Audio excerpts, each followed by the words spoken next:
ओम नमः सिद्धेभ्यः।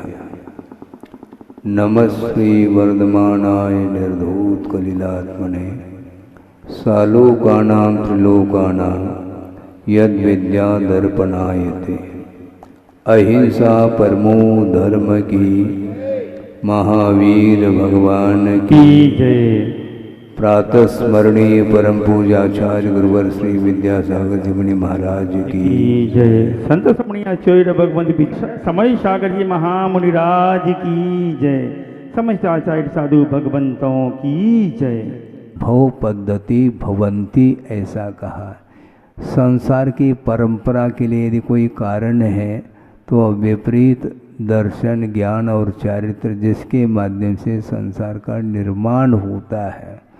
हमें आप लोगों को पूछना चाहते हैं, दूर दूर से आप लोग आए हैं क्षेत्र पर और उपदेश सुनने का मन भी आपको होता है, किंतु हम ये पूछना चाहते हैं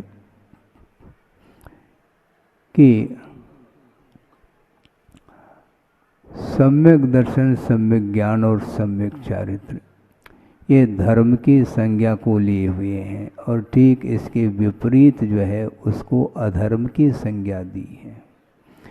अधर्म का आलम्बन लेकर के संसारी प्राणी ने अनंत काल इस संसार में व्यतीत किया है, नया कुछ भी नहीं किया। हम आप लोगों को पूछना चाहते हैं, आप लोगों ने इस संसार में आकर के किसी की उम्र 80 साल की हो सकती है, किसी की 60 साल की उम्र हो सकती है, कोई 90 तक भी छू रहा हो। उनके लिए हम ये पूछना चाहते हैं, अपने जीवन में क्या किया? धर्म की आराधना करने के लिए समय मिला है और ये पर्याय भी मिली है। इसका कौन कितने परसेंटेज में सदुपयोग किया है, इसको पूछना भी वर्तमान में कठिन हो रहा है, क्योंकि धर्म का स्तर इतना गिरता जा रहा है। किसके द्वारा धर्म का स्तर गिर रहा है? स्वयं के द्वारा ही गिर रहा है।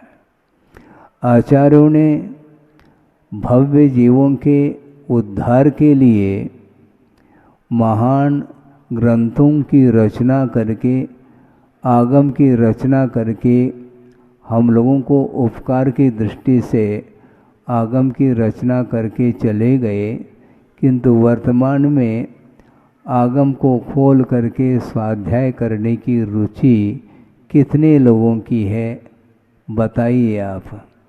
लाइब्रेरी ग्रंथों से भरी हुई मिलती है, अनेक प्रकार के अनुयोग संबंधी ग्रंथ वहाँ पर मिलते हैं। इसके बावजूद भी कोई भी व्यक्ति नियमित रूप से उन ग्रंथों को खोल करके 10-15 मिनट कम से कम स्वाध्याय करता हो, शायद ही व्यक्ति मिलेगा। जबकि यह भी देखने को मिलता है, हम विहार आदि करते हैं, जंगल आदि जाते हैं, उस समय दृष्टि चली जाती है कभी कभी साइड में, उस समय वह दृश्य देखने को मिलता है। प्राय करके प्रत्येक व्यक्ति अपने घर के आंगन में कुर्सी पर बैठा हुआ है और एक हाथ में न्यूज़पेपर है और एक हाथ में चाय का कप है। देखने को मिलता है क्या? नहीं मिलता है। यह स्वाध्याय है क्या?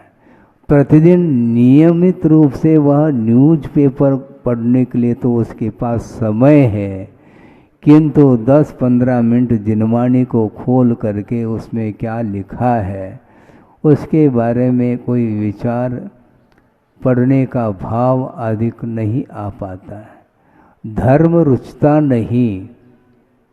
क्यों नहीं रुचता है? जो अनंत काल से रुच रहा है उसको दूर किए बिना धर्म रुच नहीं सकता। ये क्लियर है। ये संस्कार हैं, अनादिकालीन मोहजन्य संस्कार। गुरुदेव ने एक प्रसंग दिया था कि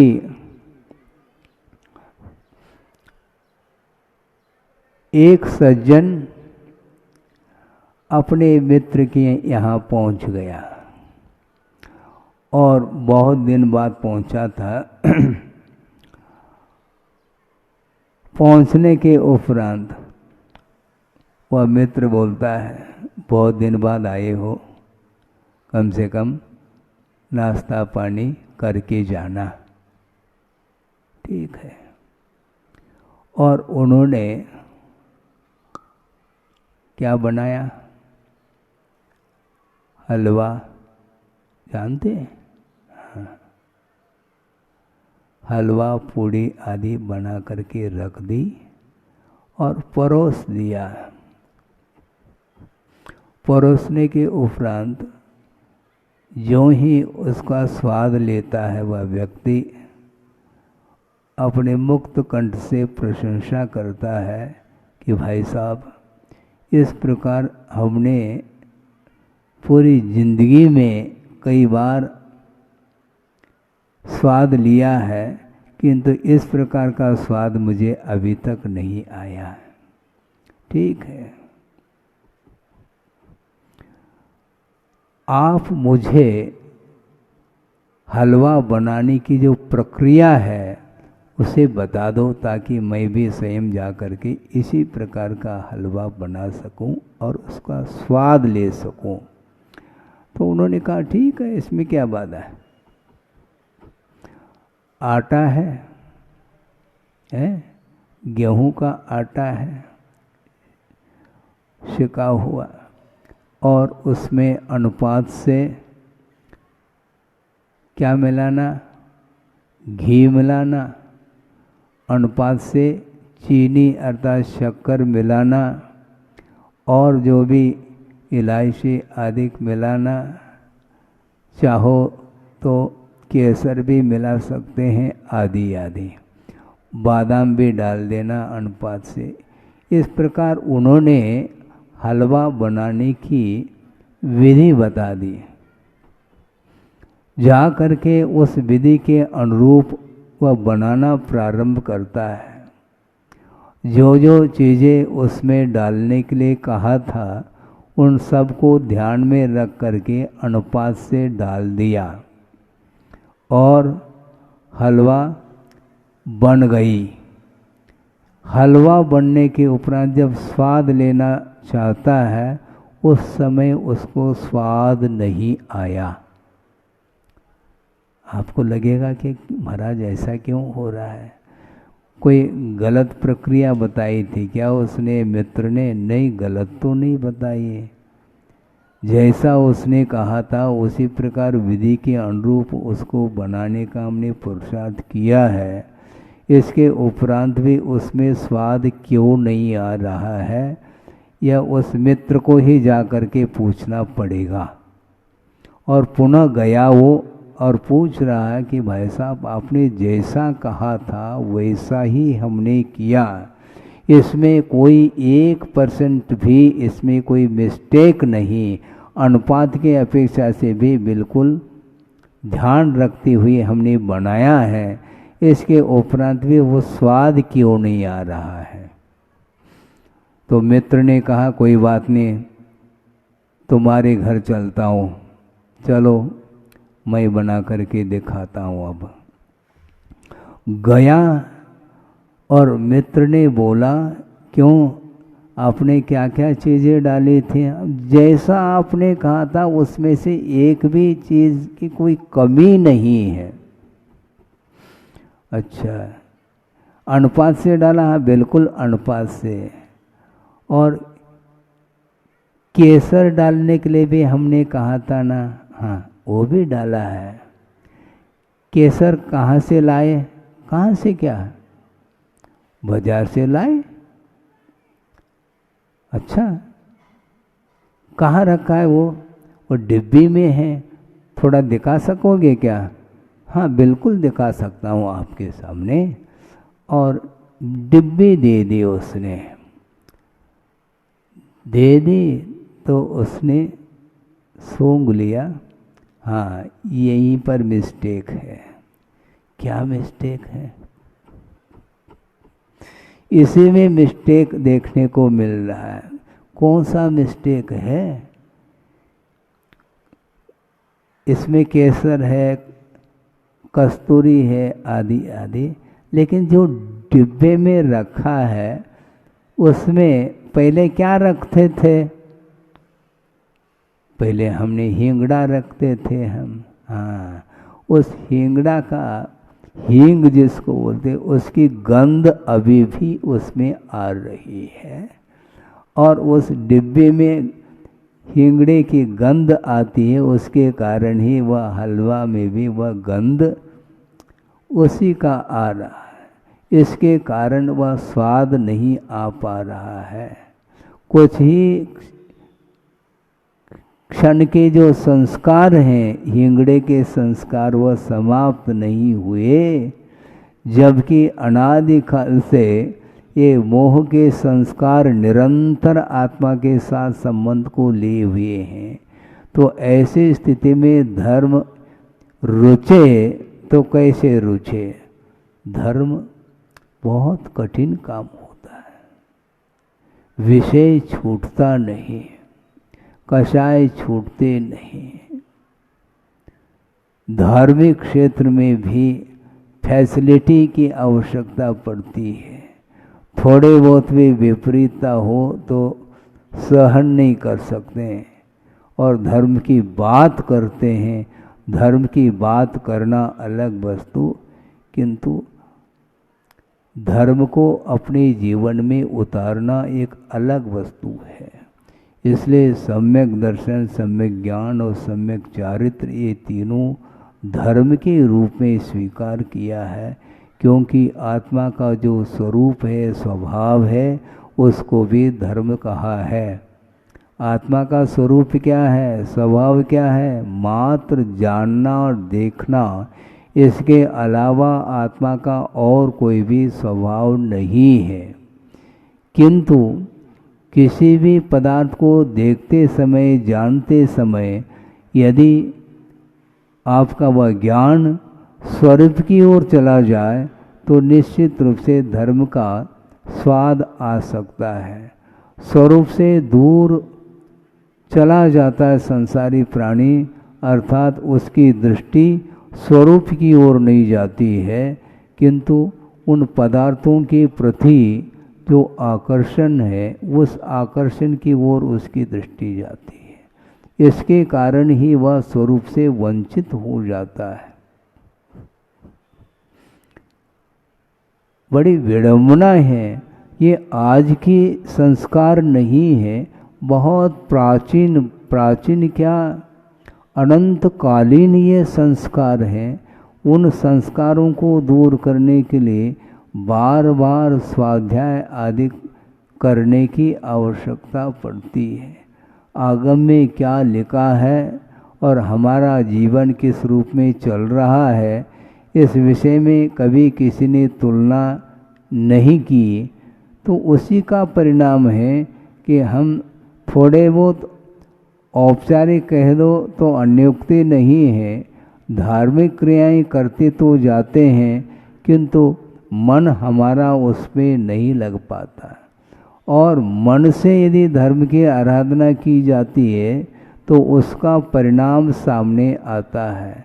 और बिल्कुल मन मार करके ओसई बोलते हैं बुंदेलखंड में, ओसई करता तो ऊपर ऊपर से कर लिया, किंतु भीतर से तो नहीं कर रहा है, करना पड़ रहा है।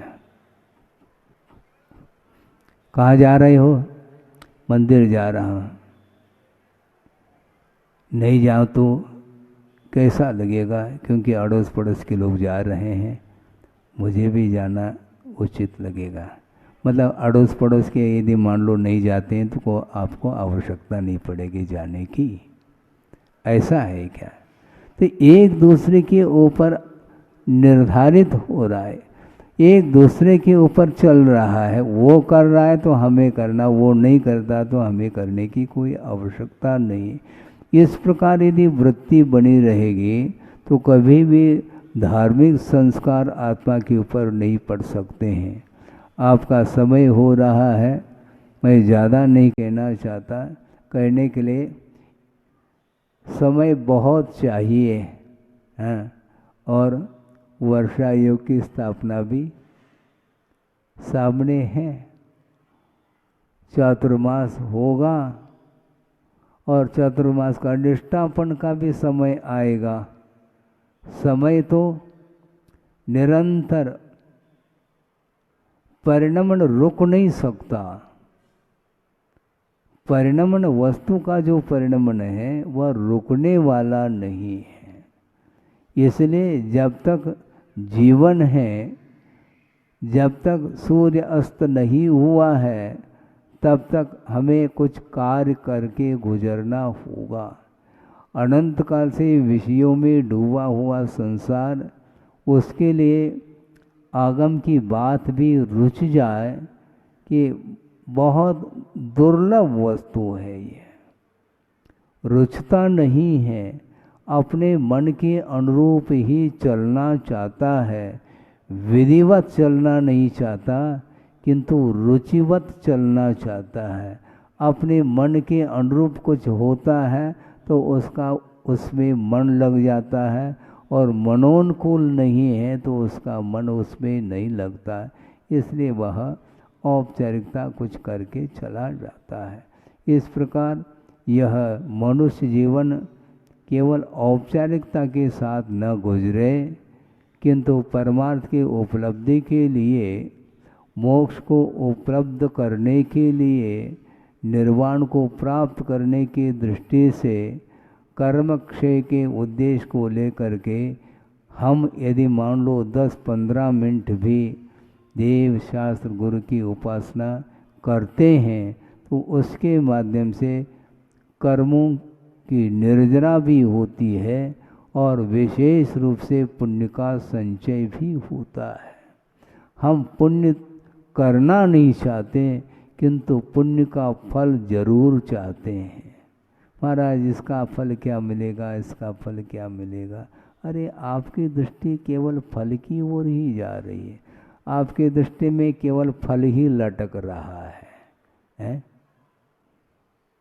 निरपेक्ष भाव के साथ धर्म की आराधना उपासना करो, उसके माध्यम से क्या मिलने वाला उस ओर ध्यान नहीं देना चाहिए, क्योंकि संसारी प्राणी की दृष्टि में मोक्ष नहीं किंतु भोग्य सामग्री है। वह स्वर्ग चाहता है। क्या चाहता है? स्वर्ग चाहता है, वैभव चाहता है, उसके लिए वह पुण्य का संचय करता है।